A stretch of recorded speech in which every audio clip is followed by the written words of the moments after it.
శాంతి. ఈరోజు Murali date 8 April 2022.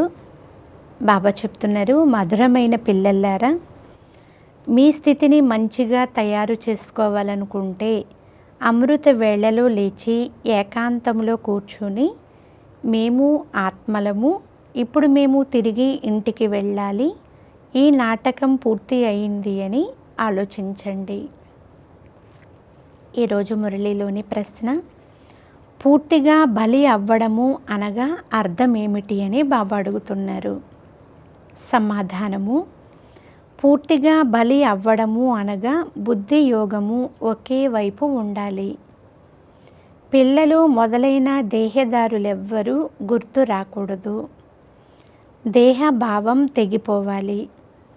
ఈ విధంగా ఎవరైతే పూర్తిగా బలి అవుతారో వారికి తండ్రి నుండి 21 జన్మల వారసత్వం లభిస్తుంది అని బాబా అంటున్నారు. ఒకరి నామరూపాలకు మరొకరు ఆకర్షింపబడితే వారు తండ్రి పేరును తమ పేరును అవమానపరుస్తారు. ఈరోజు మురళీలో 2వ ప్రశ్న, తండ్రి పిల్లలందరిపైన ఏ కృపను చూపిస్తారు? సమాధానము, గవ్వ నుండి వజ్ర సమానముగా తయారు చేయు కృపను తండ్రి చూపిస్తారు. ఏ పిల్లలైతే అడుగడుగున సలహా తీసుకుంటారో, ఏది దాచిపెట్టరో వారిపైన స్వతహాగానే కృప కలుగుతుంది. పాట, ఈ ఆటను రచించినది ఎవరు? ఇదంతా శృంగారించినది ఎవరు? ఓం శాంతి. ఎవరు ఈ పాటను తయారు చేశారో వారికి దీని అర్థం తెలియదు. పిల్లలైన మీకు తండ్రి అర్థం చేయించారు. మిమ్మల్ని రచించినప్పుడు మీకు ఎంత మంచి వారసత్వాన్ని ఇచ్చానో చూడండి. స్వర్గము అంటే నూతన రచన. స్వర్గం ఎలా రచింపబడిందో ప్రపంచంలోని వారికి తెలియదు. మళ్ళీ మాయారూపి 5 వికారాలు ఎలా ఏర్పడతాయో కూడా వారికి తెలియదు. నూతన ప్రపంచం కొరకు నేను వినిపించే ఒక్కొక్క విషయము నూతనముగానే ఉంటుంది అని బాబా అంటున్నారు. సత్యుగమని దేనిని అంటారో కూడా వారికి తెలియదు. కనుక ఈ విషయాలు ఎలా తెలుసుకోగలరు? ఈ జ్ఞానము ఏ శాస్త్రాల్లోనూ లేదు. స్వయం పరంపిత పరమాత్మ వచ్చి ఈ జ్ఞానమును ఇస్తారు. తరువాత ఈ జ్ఞానం అదృశ్యమైపోతుంది. జ్ఞానము ద్వారా రాజయోగం నేర్చుకుని రాజ్య పదవిని పొందుకుంటారు. ఈ జ్ఞానము అంతవరకు మాత్రమే ఉంటుంది. దీనిని ఆధ్యాత్మిక జ్ఞానము అని అంటారు. ఇప్పుడు పిల్లలైన మీకు తండ్రి అర్థం చేయిస్తున్నారు. సత్యయుగంలో వికారాలు లేకుండా పిల్లలు ఎలా జన్మిస్తారో మనుషులకు తెలియదు. చాలామందిలో వికారాలు తప్పకుండా ఉంటాయి, కానీ ఇంత ఎక్కువగా ఉండవు అని అంటారు. ఇక్కడ కూడా సన్యాసులు, గురువులు సంవత్సరానికి ఒకసారి లేక నెలకు ఒకసారి మాత్రమే వికారాల్లోనికి వెళ్ళండి అని చెప్తారు. కానీ తండ్రి వెంటనే ఘాటుగా చెప్తున్నారు, పిల్లలు, కామం మహాశత్రువు, దానిపైన పూర్తిగా విజయం పొందాలి. సంపూర్ణ నిర్వికారులుగా తయారు కావాలి. అక్కడ రావణుడే ఉండడు, కనుక అసలు వికారాలు ఎలా వస్తాయి? సిక్కులు కూడా భగవంతుడు మురికి బట్టలను శుభ్రం చేస్తాడు అని పాడతారు. కనుక అందరూ మురికి బట్టలుగానే ఉన్నారు కదా. ఇది ఎవ్వరిని నిందించడం కాదు. ఎవరు ఎలా ఉంటారో వారిని తప్పకుండా అలాగే అంటారు. దొంగను దొంగే అంటారు కదా అంటున్నారు బాబా. సిక్కుల గ్రంథంలో కూడా వారి మహిమ చాలా వివరంగా వ్రాయబడి ఉంది. గురునానక్ పరంపిత పరమాత్మను మహిమ చేశారు. వారు అంటారు, జప సాహిబ్ సుఖము అని. సుఖమునిచ్చే సాహిబ్ను జపము చెయ్యండి అని అంటారు. తండ్రి అంటున్నారు, నన్ను స్మృతి చెయ్యండి. ఎవరినైతే అర్ధకల్పం స్మృతి చేశారో మరి వారు లభిస్తే ఇప్పుడు ఎంత ఖుషి ఉండాలి మీకు అంటున్నారు బాబా. కానీ క్షణ క్షణము స్వయాన్ని ఆత్మాని భావించే వారికే అంతటి సంతోషం కూడా లభిస్తుంది. ఆత్మగా భావిస్తే తండ్రి పైన ప్రేమ ఉంటుంది. ఆత్మకు ఈ సమయంలో తన తండ్రి ఎవరు అనేది తెలియదు. తండ్రికి చెందిన వారిగా తయారై తండ్రి కర్తవ్యమే తెలియకపోతే వారిని తెలివిహీనులు అని అంటారు. ప్రహ్లాదుని కథ వినిపిస్తారు. ప్రతీకారం తీర్చుకునేందుకు స్తంభం నుండి వచ్చాడు. కానీ పరమాత్మ ఎక్కడున్నారో అడ్రస్సు తెలియదు అంటున్నారు బాబా.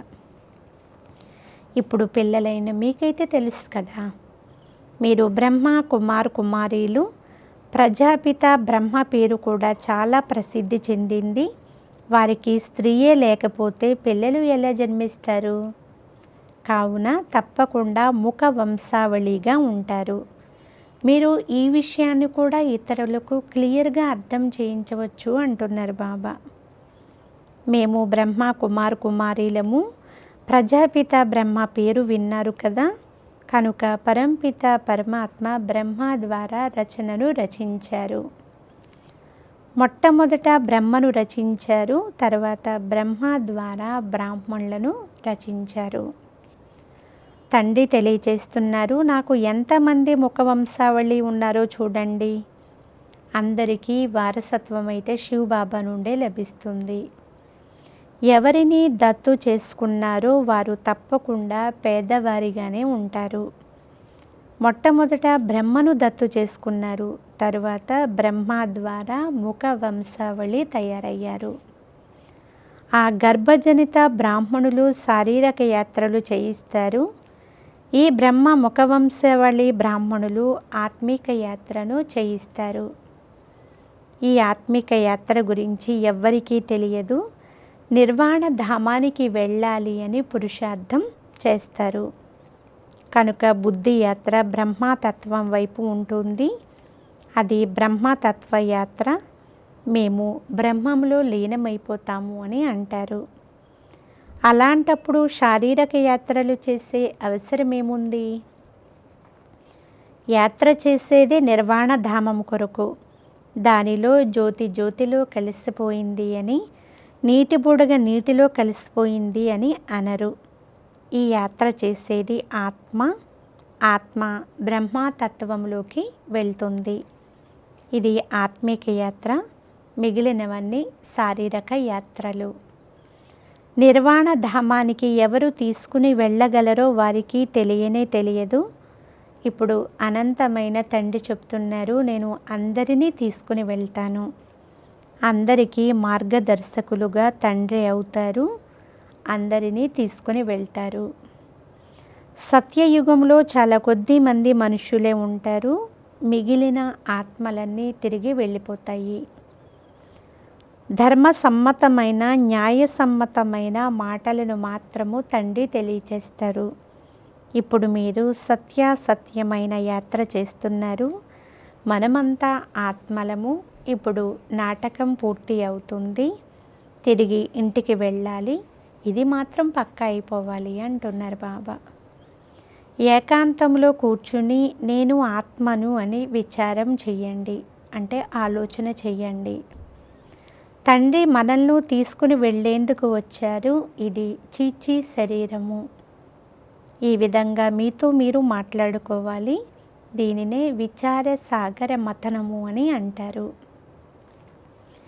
తండ్రి కర్మలు చేసేందుకు అనుమతించారు. అయితే రాత్రి మేలుకొని అభ్యాసం చెయ్యండి. అప్పుడు పగలు కూడా స్థితి బాగుంటుంది. తండ్రి నుండి తప్పకుండా సహాయం లభిస్తుంది. రాత్రి చేసిన అభ్యాసం పగలు కూడా పనికొస్తుంది. రాత్రిపూట 2 గంటల తర్వాత మేల్కోవాలి. ఎందుకంటే రాత్రి 9 గంటల నుండి 12 గంటల వరకు చాలా చెడ్డ సమయము. కనుక విచార సాగర మథనము అనేది అమృత వేళలోనే చేయబడుతుంది. నేను ఆత్మను. ఇప్పుడు బాబా వద్దకు వెళ్ళాలి. ఒక శరీరాన్ని వదిలి మరొకటి తీసుకుంటాను. ఇది మీలో మీరే మాట్లాడుకునే పద్ధతి. 84 జన్మలు పూర్తి అయ్యాయి. ఇక కొద్ది రోజులు మాత్రమే మిగిలి ఉన్నాయి. ఇదంతా అనంతమైన డ్రామా. ఈ విధంగా బుద్ధిలో ఉండడం వలన దేహభావం తొలగిపోతుంది. తండ్రి మరియు వారసత్వం మాత్రమే గుర్తొస్తుంది. తండ్రి స్వయంగా వచ్చి శిక్షణ ఇస్తున్నారు. లేకుంటే మనం ఇంత శ్రేష్టంగా పవిత్రముగా ఎలా అవ్వగలుగుతాము? ఈ సమయంలో లంచగొండితనం చాలా ఉంది. అందుకే సదాచార కమిటీ అనే పేరు వెలువడింది. ఇంతకుముందు ఇటువంటి విషయాలేమీ లేవు అని బాబా అంటున్నారు. ఈ లంచగొండితనం మొదలైనవన్నీ ఇప్పుడే వచ్చాయి. మినిస్టరు మొదలైన వారిగా అయితే ఎంత ధనాన్ని లూటీ చేస్తారు, ఎన్ని భ్రష్టాచారాలు చేస్తారు. సత్యయుగంలో అయితే శ్రేష్టాచారి ప్రభుత్వం ఉంటుంది. మీరు చాలా చాలా శ్రేష్టాచారులుగా అవుతున్నారు అంటున్నారు బాబా. అక్కడ పాపం అనే పేరు కూడా ఉండదు. తండ్రి వచ్చి స్వర్గానికి యజమానులుగా చేస్తారు. మురికిగా ఉన్న వారందరినీ సుగంధ పుష్పాలుగా తయారు చేస్తారు. స్వర్గ స్థాపన చేసి అందరికీ సద్గతినిచ్చి నేను మరుగున ఉండిపోతాను. సర్వులకు సద్గతినివ్వడమే నా పాత్ర అని బాబా అంటున్నారు. నేను మొత్తం ప్రపంచాన్ని అంతా ఎలా ఉండేదానిని ఎలా తయారు చేస్తాను? యుద్ధం జరుగుతుంది అని కూడా మనుషులు చెప్తారు. వార్తాపత్రికలలో 5 సంవత్సరాలలో ఇది జరుగుతుంది అది జరుగుతుంది అని వ్రాస్తారు. అచ్చా, అక్కడ వినాశనం అవుతుంది. అయితే తరువాత ఏం జరుగుతుంది? ఈ వినాశనం కూడా ఎందుకు జరుగుతుందో కారణం తెలియచేయాలి కదా అంటున్నారు బాబా. ఇప్పుడు తండ్రి స్వర్గస్థాపన చేస్తున్నారని, అందువలన నరకం వినాశనం అవుతుందని మీకు తెలుసు. తండ్రి వచ్చి పాత ప్రపంచాన్ని కొత్తదిగా తయారు చేస్తారు. అక్కడ అకాల మృత్యు ఉండదు, మరణ భయం ఉండదు. ఎందుకంటే ఆత్మజ్ఞానం ఉంటుంది. మనం ఒక శరీరాన్ని వదిలి మరొకటి తీసుకుంటాము అని భావిస్తారు. ఆలస్యముగా వచ్చేవారు కొన్ని జన్మలు మాత్రమే తీసుకుంటారని కూడా అర్థం చేసుకుంటారు. మనకు 84 జన్మలు పూర్తి అయ్యాయి. ఇది ప్రపంచంలోని వారికి తెలియదు. అందుచేతనే ఆత్మలైన మనకు పరంపిత అర్థం చేయిస్తున్నారు. ప్రజాపిత పిల్లలు పరస్పరంలో సోదరీ సోదరులైనందువలన ఏ వికర్మ చెయ్యలేరు. హిందూ చీనీ భాయి భాయి అని మీరే అంటూ ఉంటారు. మళ్ళీ వికారాల్లోనికి ఎలా వెళ్తారు అని బాబా అడుగుతున్నారు. అనడం సులభమే, కానీ అర్థమే తెలియదు. భాయి భాయి అనే పదానికి అర్థము ఆత్మకు సంబంధించింది. సోదరి సోదరుల సంబంధంలో వికారీ దృష్టి అనేది ఉండదు. లౌకిక సంబంధంలో కూడా దగ్గరి రక్త సంబంధికులతో వివాహం చేసుకుంటే హాహాకారాలు జరిగిపోతాయి. తండ్రి అర్థం చేయిస్తున్నారు. మీరంతా దేవీ దేవతలుగా చాలా శ్రేష్టాచారులుగా ఉండేవారు. తరువాత మళ్ళీ భ్రష్టాచారులుగా అయిపోయారు. ఇప్పుడు మళ్ళీ శ్రేష్టాచారులుగా అవుతున్నారు. మనమే శ్రేష్టాచారులుగా 16 కళ సంపూర్ణులుగా ఉండేవారము. తరువాత 14 కళలలోనికి వచ్చాము. ఆ తరువాత భ్రష్టాచారులుగా అవుతూ ఇంకా తమో ప్రధానంగా ఇంకా భ్రష్టాచారులుగా అయిపోయాము. ఈ సృష్టి చక్ర చిత్రంలో కూడా స్పష్టంగా వ్రాయబడి ఉంది. వర్ణాల రూపాన్ని కూడా తయారు చేస్తారు. కానీ అందులో శ్రేష్టమైన బ్రాహ్మణుల గురించి తెలపరు. శివ్ బాబాను కానీ బ్రాహ్మణులను కానీ ఆ చిత్రంలో చూపించరు. ఇక మిగిలిన దేవతలు, క్షత్రియులు, వైశ్య, శూద్రులను చూపిస్తారు. ఇప్పుడు మనము పల్టీల ఆట ఆడుతున్నాము అని మీరు అర్థం చేసుకున్నారు. ఇప్పుడు మనం బ్రాహ్మణుల నుండి మళ్ళీ దేవీ దేవతలుగా అవుతున్నాము. అలా అయ్యేందుకు దైవీ గుణాలు ధారణ చెయ్యాలి కదా అని బాబా అంటున్నారు. ఇప్పుడు తిరిగి ఇంటికి వెళ్ళాలి. మన కొరకు ప్రపంచమంతా మళ్ళీ స్వర్గంగా తయారవుతుంది. భూమికి నీరు అందుతుంది. ఈ విధంగా రాత్రిపూట బాగా విచార సాగర మదనం చేస్తే పగలు చాలా సహాయం లభిస్తుంది. ఇప్పుడు మనము స్వీట్ ఫాదర్ దగ్గరకు వెళ్తాము. అందుకొరకు మనము గడప గడప వద్ద ఎదురు దెబ్బలు తిన్నాము. దారి ఎక్కడా కూడా లభించలేదు. ఇప్పుడు మీరు వారసత్వం పొందేందుకు పురుషార్థం చేస్తున్నారు, కానీ మాయ కూడా చాలా శక్తివంతంగా ఉంది అంటున్నారు బాబా. చాలా మోసం చేస్తుంది, వెంటనే చెవులు ముక్కులు పట్టుకుంటుంది, భ్రష్టాచారులుగా అవుతారు, కామ వికారం యొక్క నశ వచ్చేస్తుంది, ఇతర నామరూపాలకు ఆకర్షితమైపోతారు, ప్రేయసీ ప్రియుల వలె అయిపోతారు, చాలా మోసపోతారు అంటున్నారు బాబా. లోబులుగా అయితే కూడా బాబా పేరును ఒక్కసారిగా చెడిపేస్తారు. ఇదంతా జరుగుతూనే ఉంటుంది. బాబా అర్థం చేయిస్తున్నారు, పిల్లలారా యోగంలో ఉండాలి. మంచి యోగులైన వారికి 4-5 రోజులు భోజనం చెయ్యకున్నా సరే వారికి చింత అనేది ఉండదు అంటున్నారు బాబా. చాలా సంతోషంగా ఉంటారు. అటువంటి స్థితి మనకు ఏర్పడాలి అని బాబా చెప్తున్నారు.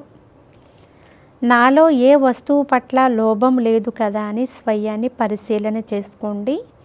నేను పూర్తిగా ఉత్తీర్ణమై చూపించాలి అనే లక్ష్యం ఉంచుకోండి. ఇది కల్పాంతరాల ఆట. మేము లక్ష్మీనారాయణలను వరించేందుకు అనగా రాజ్యాన్ని తీసుకునేందుకు అంతటి యోగ్యులుగా అయ్యామా అని స్వయాన్ని పరిశీలన చేసుకోండి. ఒకవేళ ఏమైనా లోపాలుంటే వాటిని తొలగించుకోవాలి. బలహీనతలు దాగి ఉండలేవు. ఇప్పుడు మీ సంబంధం శివబాబాతో ఉంది. ఎవరికైనా వారిని ఉన్నతంగా చేసేందుకు దృష్టినిస్తారు. తండ్రి చాలా సహాయం చేస్తారు, కానీ బ్రహ్మకుమారీలు ఇది మేము చేశాము అని అంటారు. మేము మురళిని చాలా బాగా నడిపించాము అని అంటారు. ఈ అహంకారమే స్థితిని క్రిందకు పడేస్తుంది అని బాబా చెప్తున్నారు. మంచి మంచి పిల్లలు బాబా సహయోగం లభించింది అని భావిస్తారు. మాయ ప్రవేశించినట్లయితే చాలామంది క్రింద పడిపోతారు కూడా. ఇందులో పూర్తి ఆత్మాభిమానులుగా అవ్వాలి. దేహముపైకి దృష్టి వెళ్ళకూడదు. బాబా శిక్షణ ఇస్తూ ఉంటారు, మీరు పరివర్తన అవుతూ వెళ్ళండి. మాయతో మోసపోకండి, లేదు అంటే మీ పదవిని మీరే పోగొట్టుకుంటారు. లౌకిక పతిని మీరు ఎంతగా స్మృతి చేస్తారు? మరి అమృతాన్ని త్రాగించి గవ్వ నుండి వజ్రముగా తయారు చేసే పతులకు పతిని అంతగా ఎందుకు స్మృతి చేయలేకపోతున్నారు అని బాబా అడుగుతున్నారు. ఇటువంటి తండ్రిని ఎంతగా స్మృతి చెయ్యాలి? శ్రీమతానుసారంగా పురుషార్థం చెయ్యాలి. ఏదైనా విషయం ఉంటే బాబా నాలో ఏ అవగుణం ఉంది అని బాబాను అడగాలి. దేహభావమును వదిలివేయాలి. ఎవరైతే పూర్తిగా బలి అవుతారో వారికి 21 జన్మల వారసత్వం లభిస్తుంది. పూర్తిగా బలి అవ్వడము అంటే బుద్ధి వారి వైపే ఉండడము. ఈ పిల్లలు మొదలైన వారి నుండి బుద్ధి తొలగిపోవాలి.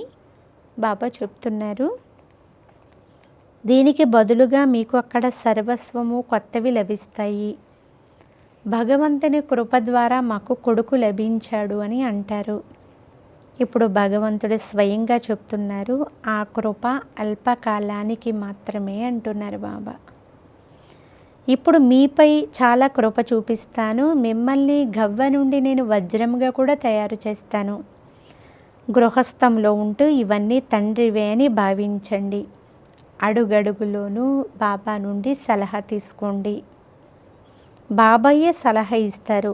ఏ ఉల్టా పనిని చెయ్యనివ్వరు, వికారాలను ఇవ్వనివ్వరు. అవినాశి సర్జన్ వద్ద ఏది కూడా దాచిపెట్టకూడదు అంటున్నారు బాబా. అడుగడుగులోనూ బాబాను అడుగుతూ ఉండాలి. చాలామంది పిల్లలు, బాబా ఈ వికారాలు మమ్మల్ని చాలా సతాయిస్తున్నాయి, ఏం చెయ్యాలి అని అడుగుతారు. జాబులు వ్రాస్తారు. కొంతమంది ముఖం నల్లగా చేసుకుని అంటే అపవిత్రమైపోయి కూడా చెప్పరు. బాబా అంటున్నారు, దాచిపెట్టి ఉన్నారు అనుకోండి, మీరు ఇంకా నల్లగా అయిపోతారు అని అంటున్నారు. అచ్చా, మధురాతి మధురమైన అపురూపమైన పిల్లలకు మాతాపిత బాప్దాదాల ప్రియ స్మృతులు మరియు గుడ్ మార్నింగ్. ఆత్మిక పిల్లలకు ఆత్మిక తండ్రి నమస్తే. ఆత్మీయ తండ్రికి ఆత్మీయ పిల్లల యొక్క ప్రియ స్మృతులు, గుడ్ మార్నింగ్. మరియు నమస్తే నమస్తే నమస్తే. ధారణ కొరకు ముఖ్య సారము. ఫస్ట్ పాయింట్, ఫుల్ పాస్ అయ్యేందుకు లోపాలు వికారాల యొక్క అంశాలు ఏవైతే ఉన్నాయో వాటిని సమాప్తం చేసేయాలి. ఏ విషయంలోనూ అహంకారం ఉండకూడదు. సెకండ్ పాయింట్, దృష్టిని చాలా పవిత్రంగా శుద్ధంగా చేసుకోవాలి. ఎప్పుడూ ఏ దేహదారి వెనుక పడకూడదు. పూర్తి ఆత్మాభిమానిగా తయారు కావాలి. ఈరోజు వరదానము, సైలెన్సు శక్తి ద్వారా చెడును మంచిలోనికి పరివర్తన చేసే శుభభావన సంపన్న భవ. సారాంశము, ఎలాగైతే సైన్సు సాధనాలతో చెడిపోయిన పనికిరాని సామగ్రిని కూడా పరివర్తన చేసి మంచి వస్తువులుగా తయారు చేస్తారు, అలా సైలెన్సు శక్తితో చెడు విషయాన్ని లేక చెడు సంబంధాన్ని చెడు నుండి మీరు మంచిగా పరివర్తన చేయండి అని బాబా అంటున్నారు. మీరు ఎంత శుభభావన సంపన్నంగా అవ్వాలి అంటే మీ శ్రేష్ఠ సంకల్పం ద్వారా ఇతర ఆత్మలు కూడా వారిలోని చెడును మార్చుకుని మంచిని ధారణ చెయ్యాలి. జ్ఞాన స్వరూపల లెక్కతో రైటు రాంగును తెలుసుకోవడం వేరే విషయము, కానీ స్వయంలో చెడును చెడు రూపంలో ధారణ చేయడం తప్పు. అందువలన చెడును చూస్తూ చెడు అని తెలిసినా దానిని మంచిగా పరివర్తన చేయడానికి పూర్తిగా ప్రయత్నం చేయండి అని బాబా అంటున్నారు. స్లోగన్, సహనశీలత గుణాన్ని ధారణ చేస్తే కఠోర సంస్కారాలు కూడా శీతలముగా అయిపోతాయి. అచ్చా, ఓం శాంతి.